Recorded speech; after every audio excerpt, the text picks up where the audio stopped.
অবশেষে বাংলাদেশ বার কাউন্সিলের রিভিউ রেজাল্টটা দেওয়া হয়েছে। তো আমরা জানি এর আগে যেটা করা হয়েছিল রিভিউর ক্ষেত্রে 47 50-এর মধ্যে 47ও যারা পেয়েছিলেন শুধু তাদেরকে পাশ করিয়ে দেওয়া হয়েছিল, টোটাল খাতাগুলোর কিন্তু রিভিউ করা হয় নাই। সেই ক্ষেত্রে মোটামুটি আমরা 1914 জন কিন্তু পাশ করেছিলেন। পরবর্তীতে সেটা রহিতকরণ করে টোটাল যারা রিভিউর আবেদন করেছেন তাদের খাতাগুলো যথাযথভাবে রিভিউ করা হয়েছে।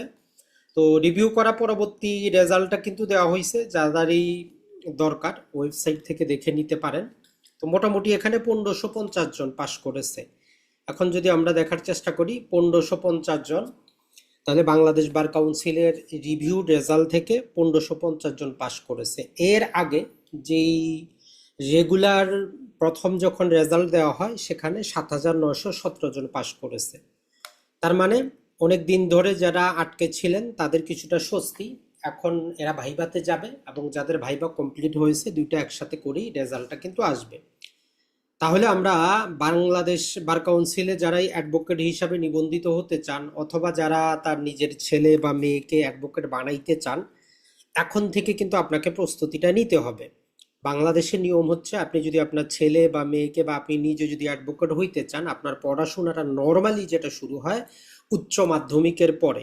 উচ্চ মাধ্যমিকের পরে সরকারি অথবা বেসরকারি যেই কোনো ভার্সিটিতে আপনার 4 বছরের এলএলবি যেটাকে আমরা বলি যে আইন বিষয়ে স্নাতক আপনাকে কমপ্লিট করতে হবে। এটা হচ্ছে একটা অপশন। তাইলে উচ্চ মাধ্যমিক পাশের পরে 4 বছরের পড়াশোনা। আরেকটা পদ্ধতি যেটা আছে যে আপনি যে কোনো একটা বিষয়ে বা সাবজেক্টে অনার্স করেন অথবা ডিগ্রি করেন, করার পরে আপনি 2 বছর মেয়াদি ল কলেজগুলোতে আপনাকে এলএলবি করতে হবে। তাহলে 4 বছর অথবা 2 বছরের একটা আইনের ডিগ্রি থাকতে হবে, বাংলাদেশি নাগরিক হইতে হবে। আর বাংলাদেশ বার কাউন্সিলের যে স্তর ভিত্তিক 3টা পরীক্ষা, 100 মার্কের এমসিকিউ হয়। যদি 50-এর উপরে পাওয়া হয় তাহলে প্রথম ধাপে উত্তীর্ণ হইলেন। এরপরে 100 মার্কের লিখিত হয়, এখানেও 50-এর উপরে পাইতে হবে। এরপরে 50 মার্কের ভাইবা, এখানে 25 পাইলে আপনি অ্যাজ এ অ্যাডভোকেট হিসাবে নিবন্ধিত হবেন বা আপনার ছেলে বা মেয়ে অ্যাডভোকেট হিসাবে নিবন্ধিত হবে। তো উনি যদি একবার অ্যাডভোকেট হিসাবে নিবন্ধিত হন বাংলাদেশের যে কোনো আদালতে উনি প্র্যাকটিস করতে পারবেন। তবে প্রতিটা জেলার মধ্যে বার অ্যাসোসিয়েশন আছে, ওই জন্য প্রতিটা আইনজীবীকে ঠিক করতে হয় যে উনি প্রিন্সিপাল কোন বারের মধ্যে ওনার প্র্যাকটিসটা করবেন, ওই অনুযায়ী বার সেখানে চুজ করে দিতে হয়।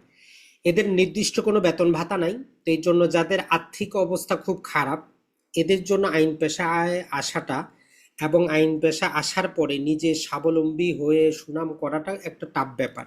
মোটামুটি আপনার ফ্যামিলি সচ্ছল আছে, চলে, আপনার টাকায় চলতে হবে না, এইরকম যদি হয় তাহলে আইন পেশায় আপনার ভবিষ্যৎটা কিন্তু উজ্জ্বল। তো এই জিনিসটা মনে রাখবেন। আর এটার জন্য টোটাল 7টা সাবজেক্ট, যারাই অ্যাডভোকেট হন বিশেষত 7টা সাবজেক্টের উপর তাদের পড়াশোনা করতে হয়। এই 7টা সাবজেক্টের মধ্যে একটা সাবজেক্ট হচ্ছে তামাদি আইন বা লিমিটেশন অ্যাক্ট, যেটার মধ্যে বিভিন্ন মামলা তামাদি কিভাবে হিসাব করতে হবে, কত দিনের মধ্যে তামাদি, আপিল রিভিউ, এই জিনিসগুলো আলোচনা করে 10 মার্ক। এরপরে চলে আসে সুনির্দিষ্ট প্রতিকার আইন, যেটা দেওয়ানি মামলার মূল মেরুদণ্ড আমরা বলি। ওইটার মধ্যে দলিল সংশোধন, দলিল বাতিল, দখল উদ্ধার, ডিক্লারেশন, ইনজাংশন, এইরকম অসংখ্য প্রকার জিনিস আছে যেটার আপনার 10 মার্কের সেটাও। এরপরে একটা হচ্ছে সাক্ষ্য আইন, আদালতে মামলাটা প্রমাণ কিভাবে করতে হবে এই রিলেটেড যাবতীয় কিছু আলোচনা করে এভিডেন্স অ্যাক্ট বা সাক্ষ্য আইন 15 মার্কের। এরপরে আমাদের প্যানাল কোড আছে, কোন জিনিসটা করলে অপরাধ হবে এটার উপর 20 মার্ক। এরপরে এই প্যানাল কোডের শাস্তিগুলো কিভাবে ইমপ্লিমেন্ট হবে এটার জন্য আমাদের the code of criminal procedure আছে, যেটার উপরও 20 মার্ক। আরেকটা হচ্ছে যে আমাদের দেওয়ানি মামলা কিভাবে চলবে, দ্য সিভিল কোড প্রসিডিওর, এটার উপরে 20 মার্ক। এই টোটাল 100 মার্কের উপর 50 পাইলে প্রাথমিক এমসিকিউতে পাস হয়। তো এই জন্য যারাই ফেল করেছেন অথবা নতুন ফ্রেশ আপনি পরীক্ষায় পাশ করতে চান, অ্যাটলিস্ট কমপক্ষে 3 মাসের আপনার প্রস্তুতি দরকার। মনে রাখবেন, আপনি যদি 3 মাসের ভালো প্রস্তুতি নেন, বুঝে শুনে কোনটা পড়তে হবে কিভাবে পড়তে হবে, তাইলে আপনার পৃথক পৃথক কোচিং করতে হবে না, যেটাই এমসিকিউ সেটাই লিখিত সেটাই ভাইবা, এইভাবে আপনি পাশ করতে পারবেন। কিন্তু পরীক্ষার 1-1.5 মাস আগে আসলে পড়াশোনা করে পাশ করাটা খুব টাফ ব্যাপার। তো এই জন্য রেজাল্ট যেহেতু হয়ে গেছে মোটামুটি ঈদের পরের মধ্যে আমরা আশা করি যে যেটা হবে ভাইবার রেজাল্টটাও চলে আসবে। তাই সে অনুযায়ী নতুন পরীক্ষার ডেটটা আগামী 4 মাসের মধ্যে আপনারা পেয়ে যাবেন। তো এই জন্য এখন থেকে প্রস্তুতি নেন যারা সিরিয়াসলি আইন পেশা আসতে চান। আশা করি আপনার জীবন ভাগ্য সবই পাল্টে যাবে। আসসালামু আলাইকুম। আর আমাদেরও অলরেডি বাংলাদেশ বার কাউন্সিলের 7টা সাবজেক্টের উপর রেকর্ডেড ভিডিও আছে।